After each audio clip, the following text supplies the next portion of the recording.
এর অন্যতম নেতা শ্রমিক নেতা রাজিকুজ্জামান রতন এখন আমাদের সঙ্গে উপস্থিত।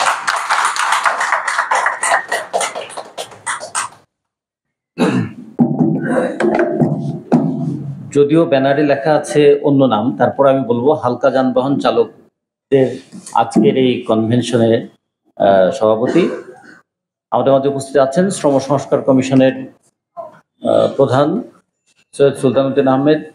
আমাদের মাঝে এসে বক্তব্য দিয়ে চলে গেছেন শ্রমিক কর্মচারী ঐক্য পরিষদের যুগ্ম সমন্বয়কারী আব্দুল কাদের হাওলাদার।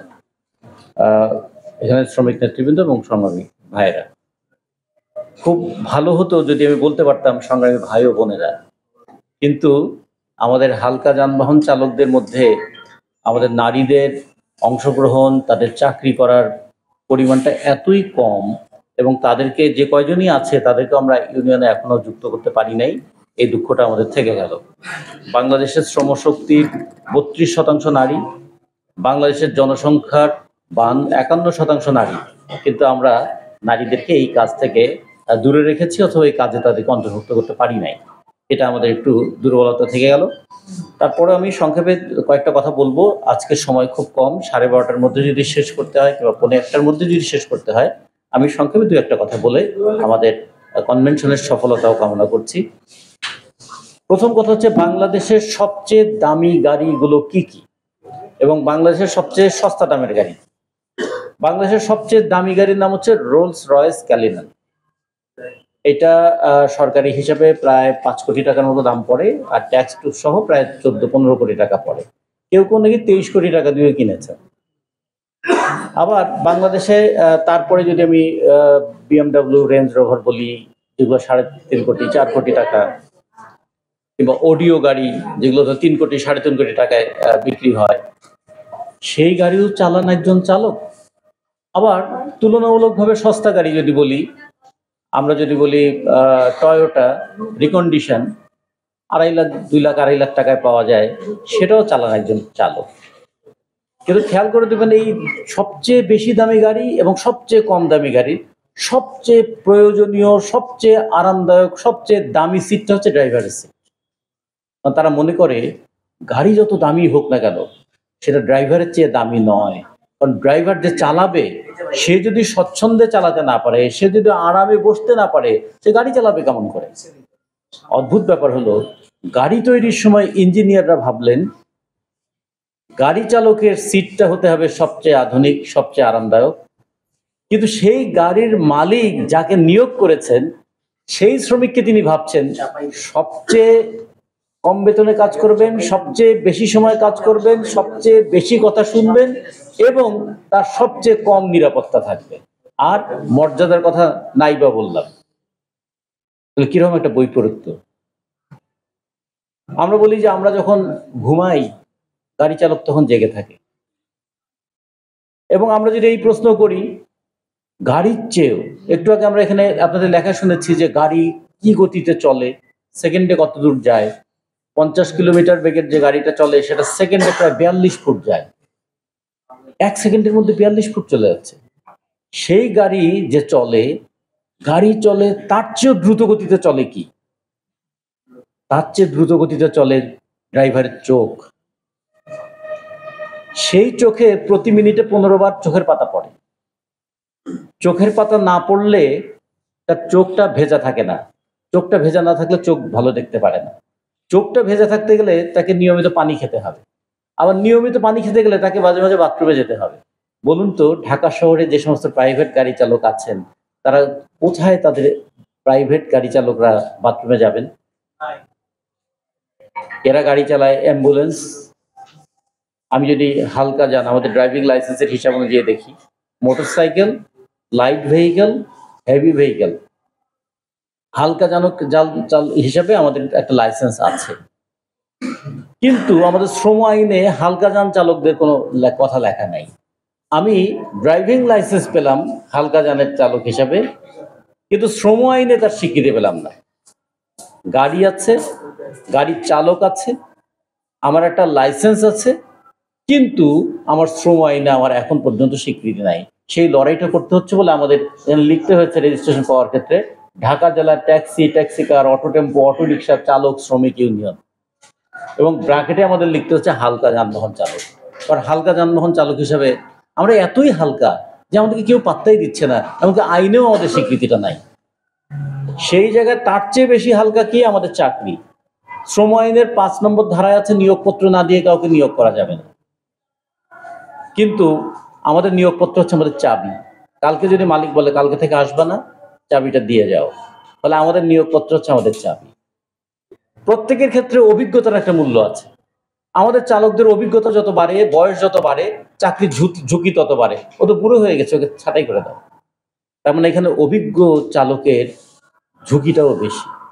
তারপরে যদি বলি যে আমি ওই প্রাকৃতিক যে প্রয়োজন, আমি বাথরুমের কথা যেমন বললাম, সাথে সাথে এটাও বললাম যে চোখটা ভালো থাকতে গেলে তো তার ভালো ঘুমটা হওয়া দরকার, তার বিশ্রামটা হওয়া দরকার। যদি একটানা গাড়ি চলে তাহলে 5 ঘন্টার বেশি গাড়ি চালানো যাবে না, এই কথাটা বলা আছে। হালকা যানের কিংবা প্রাইভেট গাড়ি চালকরা হয়তো একটানা সবসময় চালায় না, মাঝে মাঝে তারা হয়তো 1 ঘন্টা 2 ঘন্টা পর বিশ্রাম নেয় কিংবা বসে থাকে। এই বসে থাকবে কোথায়? সেটা অ্যাপার্টমেন্ট ভবন হোক, সেটা রাস্তায় হোক, সেটা কোনো বিয়ে বাড়িতে হোক, সেটা কোনো কমিউনিটি সেন্টারে হোক, তারা কোথায় গিয়ে তাদের সেই বিশ্রামটা নেবে? সেই বিশ্রামের জায়গাটা কোথায়? সেগুলো যদি আমরা চিন্তা করি তাহলে দেখবো একদম সবচেয়ে অমানবিক কাজ করে সবচেয়ে মানবিক দায়িত্বটা পালন করে।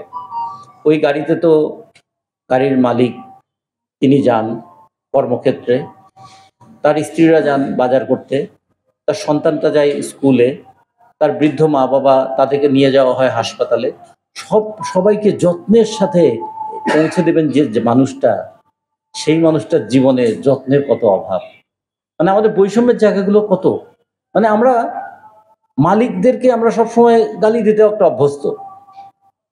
মালিকদেরকে গালি দেওয়াটা কোনো বড় কাজ নয়। আমরা আমাদের সংগঠনের পক্ষ থেকে বলতে চাই, মালিকদেরকে গালি দিয়ে কিন্তু আমরা আমাদের সমস্যার সমাধান করতে পারবো না। মালিকরা কেন এই আচরণটা করে? মালিকরা এই আচরণ করে দুটো কারণে। একটা হচ্ছে তাদের টাকার গরম। টাকা দিয়ে গাড়ি কিনেছি, টাকা দিয়ে তোমাকে নিয়োগ করেছি, ফলে সে মনে করে টাকা দিয়ে আমার শ্রম কিনেছে, ফলে এটা টাকার গরম। আর একটা হলো, এটা যে কেউ হোক, আজকে যে ড্রাইভার গাড়ি চালাচ্ছে সে যদি কিছুদিন টাকা পয়সা জোগাড় করে সেও একটা গাড়ি কেনে, সেও কিন্তু তার ড্রাইভারের সঙ্গে এই আচরণটাই করবে। ফলে এটা হলো মালিকদের মানসিকতা। কোনো ব্যক্তি মালিককে গালি দেওয়ার প্রয়োজন নাই, আমাদের মালিকদের এই মানসিকতা। মালিকদের এই মানসিকতা দূর করার উপায় কি? উপায় আছে দুইটা। একটা হচ্ছে তাদের মধ্যে মানবিক বোধ জাগিয়ে তোলা, যে মানুষটা তোমার এত নিরাপত্তা দিচ্ছে, তোমাকে এতটা স্বাচ্ছন্দ্য দিচ্ছে, এতটা তোমাকে সহযোগিতা করছে, তার প্রতি তুমি কি একটু মানবিক আচরণ করবে না? এটা হচ্ছে মানবিক বিষয়। কিন্তু মানবিক বিষয় দিয়ে সবসময় দেশ চলে না। দেশ চলতে হয় একটা আইন দিয়ে। তার একটা আইনি সুরক্ষা ছাড়া শুধু মানুষের উপর ভরসা করে ভাই আসুন আমরা সবাই ভালো হয়ে যাই, এই কথা যদি বলতো, আজকে যে জুম্মার দিন দেখবেন কি পরিমাণ মানুষ নামাজ পড়ছে, এবং মসজিদে জায়গা হচ্ছে না বলে মসজিদের বাইরে এসেও পড়ছে। কিন্তু এই নামাজ পড়ে যাচ্ছেন যারা, আল্লাহর কাছে এত কান্নাকাটি করে যাচ্ছেন, ঘুষ খাওয়া বন্ধ হচ্ছে? দুর্নীতি বন্ধ হচ্ছে? চুরি বন্ধ হচ্ছে? খাদ্যে ভেজাল দেওয়া বন্ধ হচ্ছে? হচ্ছে না তো। ব্যাংকের টাকা চুরি করা বন্ধ হচ্ছে? হচ্ছে না। কিংবা মানুষের সঙ্গে খারাপ ব্যবহার করা বন্ধ হচ্ছে? তার মানে আপনারা ভালো হয়ে যান, আসেন সবাই ভালো হয়ে যাই, এইটা দিয়েই সবসময় সমাধান হবে না। এই জন্য আমরা চেয়েছি একটা আইন চাই, যে আইনের সুরক্ষা থাকবে, যে ড্রাইভারদের কর্মঘণ্টা কত হবে, কর্ম পরিবেশ কি হবে, তার চাকরির নিশ্চয়তা নিরাপত্তা কি হবে, তার বৃদ্ধ বয়সের নিরাপত্তা কি হবে। 25 বছর 30 বছর একটানা গাড়ি চালানোর পরে যিনি যখন রিটায়ার করলেন, তার হাত যে স্টিয়ারিং এ ছিল, সেই হাত এখন সাহায্য প্রার্থীর হাতে পরিণত হয়ে যায়। যে হাতে ছিল মানুষের জীবনের নিরাপত্তা, সেই হাত এখন নিজের জীবিকার নিরাপত্তার জন্য অসহায় চোখে তাকিয়ে থাকে, বলে ছেলেমেয়েরা আমাকে দেখে না। ছেলেমেয়েরা কোথেকে দেখবে? তারও তো সংসার চলে না। বলে এইরকম একটা অনিশ্চয়তা পূর্ণ জীবনে প্রতিদিন গাড়ির চাকা ঘোরে, আমাদের দুশ্চিন্তার গতিটাও বাড়তে থাকে। ফলে আমরা এই জায়গা থেকে মুক্ত করবার জন্য কর্মক্ষেত্রে নিরাপত্তার কথা যেমন বলেছি, তার পাশাপাশি আমরা শ্রম সংস্কার আইনে একটা জিনিস বলা হয়েছে যে প্রত্যেক শ্রমজীবী মানুষের একটা রেজিস্ট্রেশন কার্ড থাকতে হবে। এই কার্ডটা তার হচ্ছে স্বীকৃতি, সে একজন শ্রমিক, সে একজন শ্রমজীবী মানুষ, এবং এই শ্রমজীবী মানুষের রেশন, আবাসন এবং পেনশন, এই তিনটা জিনিসেরও নিশ্চয়তা এই রাষ্ট্রকে দিতে হবে। কেন রাষ্ট্রকে দিতে হবে? এই হালকা যানের যদি 10 লক্ষ আমরা ড্রাইভারের কথা ভাবি, পরে যদি 18,000 টাকা বেতন হয়, প্রতি বছর এই আমাদের হালকা যানের চালকরা বাংলাদেশ নামক রাষ্ট্রের অর্থনীতিকে টিকিয়ে রাখবার জন্য 22,000 কোটি টাকা তারা বিনিয়োগ করছে। কারণ যে বেতনটা পায় সেটা দিয়ে তারা চাল ডাল, পোশাক পরিচ্ছদ, হাতের মোবাইল সবই তো কেনে, এমনকি মোবাইলের ডাটা সেটাও কেনে। এই মোবাইলের ডাটা কিনতে গিয়ে 100 টাকায় 33-34 টাকা পর্যন্ত ট্যাক্স তারা দেয়। এটা হলো তারা দেশের অর্থনীতিকে সচল রাখে। শুধু রাস্তার গাড়ির চাকা সচল রাখে না, দেশের অর্থনীতির চাকাটা সচল রাখে। 22,000 কোটি টাকা তাদের ইনভলভমেন্ট আছে। পাশাপাশি এই সরকারকে 3,200 কোটি টাকার ভ্যাট দেয় আমার এই চালকরা। এই যে 3,200 কোটি টাকা ভ্যাট দেয়, তার বিনিময়ে রাষ্ট্র তাদেরকে কি দেয়? হয়রানি ছাড়া। এখন যে বললেন 60 ঘন্টার অন্তত একটা প্রশিক্ষণের বিষয় লাগবে, তাহলে এই 60 ঘন্টা তার মানে প্রতিদিন 1 ঘন্টা করে ধরলে 2 মাস। তো 2 মাস যদি হয়, এই 2 মাস কি কোনো ডরমিটরিতে থেকে তিনি এই প্রশিক্ষণটা নেবেন? আমাদের এখানে আপনারা যারা চালক হিসেবে আছেন, তাদের সবাই কিন্তু জীবন থেকে প্রশিক্ষণ পেয়েছেন। 3 বছর, 4 বছর, 5 বছর, ঘন্টার হিসাবে না। 3 বছরে কত ঘন্টা হয়? বছরে যদি 365 দিন হয়, প্রতিদিন যদি 1 ঘন্টা করে ধরি, তো 3 বছরে তো 1000 ঘন্টা হয়ে যায়। আপনি তো 60 ঘন্টার কথা বলেছেন।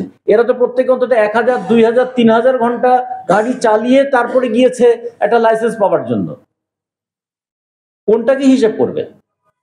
লাইসেন্স পাওয়ার পরে আরো 60 ঘন্টা। সেই 60 ঘন্টা সে থাকবে কোথায়, প্রশিক্ষণটা নেবে কোথায় এবং প্রশিক্ষণটা দেবে কে? সেগুলোর কথা কি আপনারা বলবেন না? তা যদি না বলেন, শুধু যদি বলেন 60 ঘন্টা, আমাদের কারো কাছে তো কোনো কাগজে লেখা নাই যে আমি 60 ঘন্টা প্রশিক্ষণ পেয়েছি। আমি তো নানাভাবে শিখেছি, শিখে গাড়ি চালানো শিখেছি।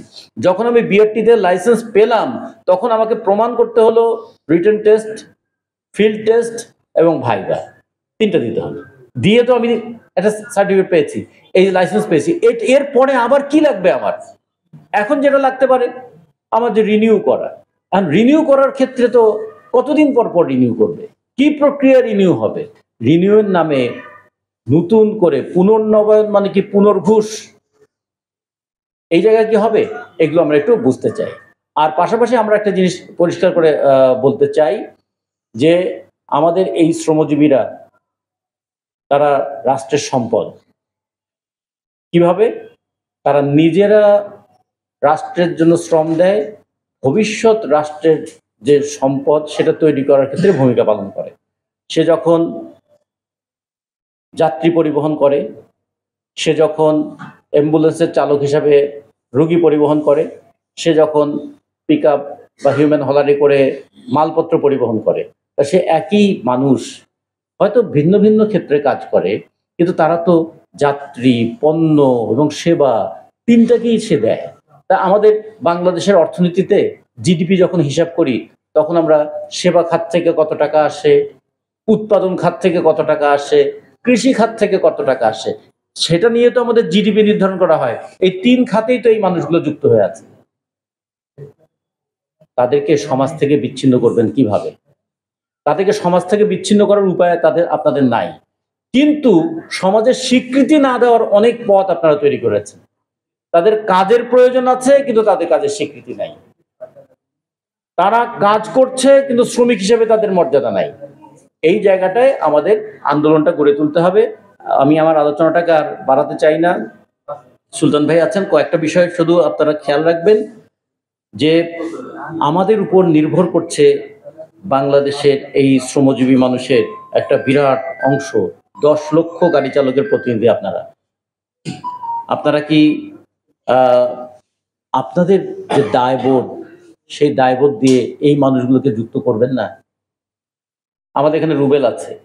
রুবেল যখন এই সংগঠনের সঙ্গে যুক্ত হলো, তখন সে তেমন লেখাপড়া জানতো না। ওকে আমরা যেমন উদ্বুদ্ধ করেছি, ও তেমনি উদ্যোগ নিয়েছে। তারপরে সে গাড়ি চালানোর পাশাপাশি সে কিন্তু উন্মুক্ততে সে মেট্রিক পাস করেছে, সে ইন্টারমিডিয়েট পাস করেছে। তাহলে দেখুন, একজন যদি চায়, সে কিন্তু তার মানে পরিশ্রমের পাশাপাশি দক্ষতা অর্জনের জায়গাটাও সে বাড়াতে পারে। ফলে আমরা আপনাদের কাছে এই আবেদনটা জানাবো। আমরা 3 দিক থেকে কাজ করতে চাই। একদিকে আমরা অধিকারের কথা বলতে চাই, আর একদিকে শুধু অধিকার নয়, তার সঙ্গে দায়িত্বের কথাটাও বলতে চাই। আর সবচেয়ে বড় কথা, আমরা নিজেরা যোগ্যতা অর্জন করতে চাই। আমরা সেই যোগ্যতা অর্জনের দুটো দিক আছে, নিজের গাড়ি চালানোর যোগ্যতা, আর হলো মানুষ হিসেবে আমরা যে একদল ভালো মানুষ হয়ে উঠতে চাই সেটারও একটা যোগ্যতা আমরা দেখাতে চাই, যাতে আমাদের সঙ্গে যখন আমাদের সঙ্গে কোনো অবিচার হবে তার প্রতিবাদ করব। আমরা মাঝে মাঝেই আমরা সেগুনবাগিচা এলাকায় ঘেরাও করেছি, আমরা উত্তরা এলাকায় ঘেরাও করেছি, অনেক ধরনের আন্দোলন কিন্তু অভিজ্ঞতা আপনাদের আছে। 2 মাস চাকরি করার পরে, 3 মাস চাকরি করার পরে বের করে দিচ্ছে কোনো টাকা পয়সা না দিয়ে। তখন আপনারা কি করেছে? আমাদের ইউনিয়নের রেজিস্ট্রেশন আছে কি না আছে এটা আমরা পরোয়া করি না, আমরা পরোয়া করেছি ওখানে আমাদের যারা চালকরা আছে তারা গিয়ে ওই অ্যাপার্টমেন্টের সামনে গিয়ে বসে থেকেছি যে এই মালিক আমাকে বেতন না দিয়ে বিদায় করে দিয়েছে। আমরা কিন্তু আমাদের সাংগঠনিক শক্তি দিয়েই আমরা যুক্তি করে, আমাদের বিরুদ্ধে সেই সময় যুবলীগের নেতারা মানে আক্রমণ করেছে, আমাদের উপরে পুলিশ আক্রমণ করেছে, তারপরেও আমাদের এই নেতারা কিন্তু যুক্তি করে দেখাবার চেষ্টা করেছেন যে আমরা কোনো অন্যায় করি নাই, আমাদের উপর অন্যায় করা হচ্ছে, ফলে আপনাদের দায়িত্ব আমাদের পাওনাটা বুঝিয়ে দেওয়া। ফলে এইটা যে আমরা করতে পেরেছি, এখান থেকে আবার একদল মানুষের মধ্যে একটা উচ্ছৃঙ্খলা আচরণ তৈরি হয়ে যাওয়া শুরু করলো। ওই মালিকদের সঙ্গে আবার খারাপ ব্যবহার করা, সেটা কিন্তু আমাদের ভাবমূর্তি নষ্ট করলো। কারো কারোর মধ্যে আবার এই প্রবণতা তৈরি করলো, ভালোই তো, আমরা যদি 10,000 শ্রমিকের নেতা হতে পারি তাহলে এইটা দেখিয়ে আমি কি কোনো বাড়তি টাকা রোজগার করতে পারি? আমাদের সংগঠনে এরকম কোনো দৃষ্টান্ত হয় নাই। কিন্তু খেয়াল রাখবেন, সমাজের মধ্যে এই বিষগুলো আছে। সমাজের মধ্যে যে বিষ থাকবে সেটা তো আমার শরীরে ঢুকতে পারে। ফলে আপনাদের সেই ক্ষেত্রেও সতর্ক হতে হবে যে আমি মর্যাদার জন্য লড়াই করছি, আমি আমার শ্রমিকের অধিকারের জন্য লড়াই করছি, আমি কোনো শ্রমিককে বঞ্চিত করতে পারি না। আমি শ্রমিককে সহায়তা করতে না পারি, কিন্তু শ্রমিকের অসুবিধা করবে এমন কোনো কাজ আপনাদের ইউনিয়ন করবে না, এই জায়গায় আপনাদের থাকতে হবে। পাশাপাশি আমাদের এটাও থাকতে হবে, আমার পরিচয়, যেটা একজন বললো যে আমার ছেলে কি ড্রাইভার হবে, আমরা এই জায়গায় বলতে চাই আমার ছেলে যেন গর্ব করে বলতে পারে আমার বাবা গাড়ি চালায়, আমার বাবা সৎ পথে রোজগার করে, আমার বাবা ন্যায়ের পথে থাকে, আমার বাবা অনেক মানুষের দায়িত্ব নেয়। হয়তো সে আমার নিজের প্রতি দায়িত্ব নিতে পারে নাই, সকালবেলা ডিউটিতে বেরিয়ে গেছে, রাত্রে হয়তো ফিরেছে, এটাই বাবার উপর নির্ভর করেছিল কোনো একটা প্রতিষ্ঠান, কোনো একটা ব্যক্তি, কোনো একটা শিশু। ফলে আমার বাবা একজন দায়িত্বশীল মানুষ। টাকা দিয়ে আমাদেরকে বিচার করবেন না, গায়ের পোশাকটা দিয়ে বিবেচনা করবেন না। অনেক আগে মার্টিন লুথার কিং নামে আমেরিকান একজন নেতা, কৃষ্ণাঙ্গ নেতা, তিনি একটা কথা বলেছিলেন, মানে একটা দিন আসবে, ম্যান শুড নট জাজ by his colour but by his culture. I have a dream. বলছে আমার একটা স্বপ্ন আছে, একদিন মানুষকে গায়ের রং দিয়ে বিচার করা হবে না, বিচার করা হবে সেই মানুষটা কেমন, ভালো না মন্দ। কারণ ওখানে কালো মানুষদের অধিকার দেয়নি ওরা।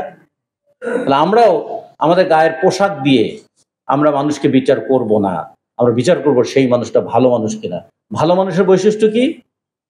সংগ্রামী মানুষ। নিরীহ মানুষ এবং ভালো মানুষ কিন্তু এক জিনিস না। আমাদের সমাজে প্রচুর নিরীহ মানুষ আছে, কিন্তু নিরীহ মানুষ দিয়ে কিছু হয় না। ভালো মানুষ মানে সংগ্রামী মানুষ। সংগ্রামী মানুষ মানে অন্যের প্রতি দায়িত্বশীল মানুষ। অন্যের প্রতি দায়িত্বশীল মানে নিজের স্বার্থটাকে একটু কমাতে পারে। যে মানুষ নিজের স্বার্থকে কমাতে পারবে না, সে অন্যের দায়িত্ব পালন করবে কেমন করে? ফলে আমরা সেই জায়গাটা দাঁড় করাতে চাই। আগামী দিনে আমাদের কয়েকটা দাবি যে আমরা উত্থাপন করেছি, সেটা হলো যে নিয়োগপত্র, পরিচয়পত্র চাই, কর্মঘণ্টাকে সুনির্দিষ্ট করতে চাই, কর্মঘণ্টা সুনির্দিষ্ট করতে চাই, আমাদের গাড়ি চালায় যারা, সেই যাত্রীদের নিরাপত্তার জন্য, সেটা হচ্ছে আমাদের নিরাপত্তার জন্য। তারপরে আমরা কি চাই? আমরা আমাদের একটা ন্যায়সঙ্গত বেতন চাই, যাতে শারীরিক পুষ্টিটা থাকে, আমার চোখটাও যেন ভালো থাকে, আমার কিডনিটাও যেন ভালো থাকে, আমি যেন ঠিকমতো প্রস্রাবটা করার মতো সময়ও পাই, আমি যেন পরিমিত পানিটাও খেতে পারি, সেইটাও যেন আমি পাই। ফলে আমার স্বাস্থ্য সুরক্ষার বিষয়টা থাকতে হবে। তারপরে যে বেতনে কাজ করি, আমরা চাইলেই হয়তো আমাদের কর্তৃপক্ষ, নিয়োগকারী কর্তৃপক্ষ আমাদের প্রত্যাশা অনুযায়ী বেতন দিতে পারবে না। তাহলে সেই জায়গায় গ্যাপটা কিভাবে পূরণ করব? রাষ্ট্রের কাছে চাই। রাষ্ট্র যদি পুলিশকে রেশন দিতে পারে, রাষ্ট্র যদি আর্মিকে রেশন দিতে পারে, রাষ্ট্র আমাদেরকে রেশন দেবে না কেন? আজকে যে উপদেষ্টা বললেন যে এই করতে হবে, সেই উপদেষ্টা বলে বাড়ি যাওয়ার সময় তো আমার মতো কোন একজন গাড়ি চালকই তাকে চালিয়ে নিয়ে গিয়েছে। বলে রাষ্ট্রের কত গুরুত্বপূর্ণ দায়িত্ব পালন করি আমরা, রাষ্ট্রের কাছ থেকে রেশন পাবো না কেন? আমরা রাষ্ট্রের কাছ থেকে চিকিৎসার সুবিধাটা পাবো না কেন?